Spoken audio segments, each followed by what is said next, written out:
thank you for watching the RPG channel. My Marvel game, I feel really weird calling it a Marvel game because it has nothing to do with the Marvel Universe other than the system, but anyway. The Marvel game is going quite well. Had another game this week, and this time we had 2 players again, but they were different players than were in the last game.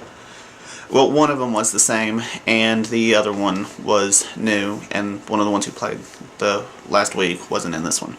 So, which is one of the reasons that I chose to run the game like this, so that people could hop in and out and not really disrupt the story or anything like that. So, there's a whole lot of stuff going on here in just these 2 games, and it's really fun to see how this is developing, because really, I don't even know what is going to happen going into these games. Like, I'm not really creating the adventures beforehand. I just have sort of a rough outline of what's going to happen, like as far as what the NPCs are going to do, and then the rest of it is just based on player input. So there's a lot of improvisation going on here, and that's fun. I haven't got to run a game like that since I was in high school. So anyway, the overall gist of the story that happened last week and with one of the characters this week is that there is this company in Knoxville, Tennessee, which is where the game is taking place, and they have been exposing people in that area to a small amount of a particular type of radiation for a very long period of time. And the reason they're doing that is because they have started to discover that this particular type of radiation can cause people to manifest specific abilities that are outside the human norm.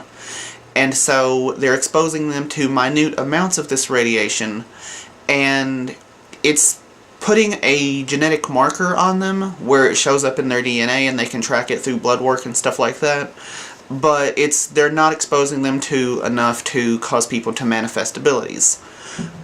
But it's all completely unethical stuff, and they're doing this secretly and without people's consent and all kinds of other bad things like that that you can assume evil scientific companies are going to do. But what has taken place is a couple of weeks ago in this setting, there was an accident of some sort, and a large burst of radiation happened for some unknown reason, and it was large enough that now people in the community may start displaying powers, like what's happened with the players so far. So the 2 players from last week just all of a sudden had these abilities. Like, the one girl can shift through solid matter, and the guy, he can affect electronics and technology, like, with his mind. So that explains why they got their powers. And this is also somehow related to a series of earthquakes and tremors that have started taking place, and also some UFO sightings. So right now, the phase-shifting girl is up in this cabin with a guy who used to work for the company and ran away and went rogue and stole some stuff from them, and now he's trying to secretly undermine the organization. And they're also up there with a guy who can shift into a wolf creature and at the same time duplicate himself twice. So basically his power is he can transform into 3 wolves that all share a hive mind. So that's kind of fun. Now, the other character that was involved in this game, with her permission, was the immortal character. So she's been around since the Greek period, like the old Greek period. And so with her permission, I started her character off in 1941. And she said her character was an information broker, so we started her out being a spy for the Russians, who was sent over here to find out information about the United States' atomic program during the 40s. And her assignment was that she was supposed to establish an intimate relationship with this professor that the Russians knew was going to get selected to work for the government and moved to Oak Ridge, Tennessee.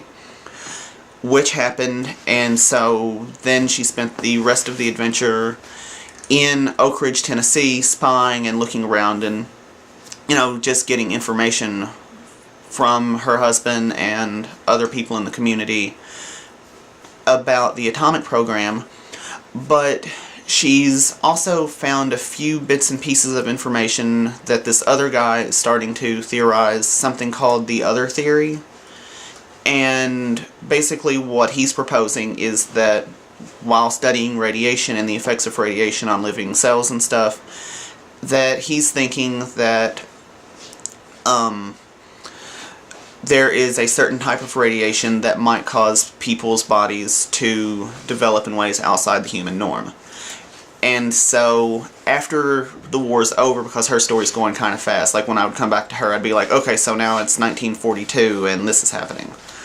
Well, that continued all the way until after the war, when a lot of the scientists and stuff who were working in Oak Ridge didn't really feel all that comfortable about the work they had done for the government, and then this person, this friend of her husband, proposes that the husband and a couple of other people start looking into this other theory and start trying to figure out how they can actually have an effect on the radiation that would cause people to manifest these abilities and stuff like that. And there was some cool foreshadowing that took place in her story involving a NPC that shows up later, possibly in the present day setting.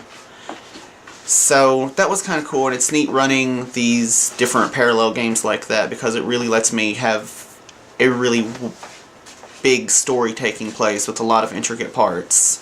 So that was lots of fun, and I will keep you guys updated on how it goes.